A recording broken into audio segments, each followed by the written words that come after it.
Hello, today we will guide you through how to log in XM Trading. To begin, open your web browser and go to Google.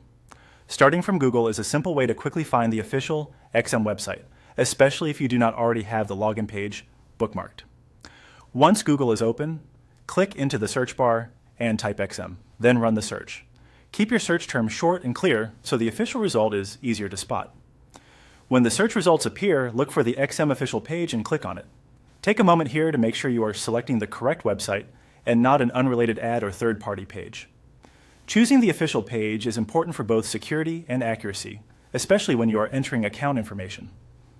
After the XM homepage loads, move to the top right corner of the screen and click on Login. This will take you to the sign-in area where you can access your trading account or member dashboard. On the Login page, enter your login details in the required fields.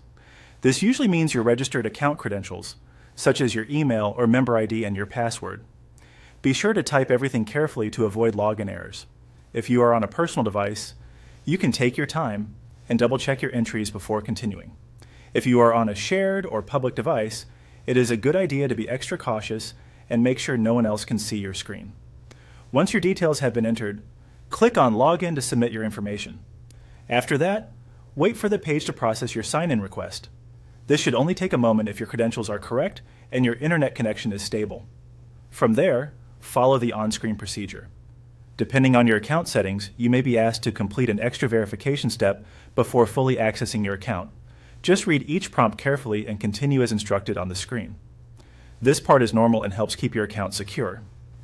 If the page does not load right away or you receive an error, check that your login information was entered correctly and try it again. Also, make sure you are still on the official XM site before proceeding. And that's it.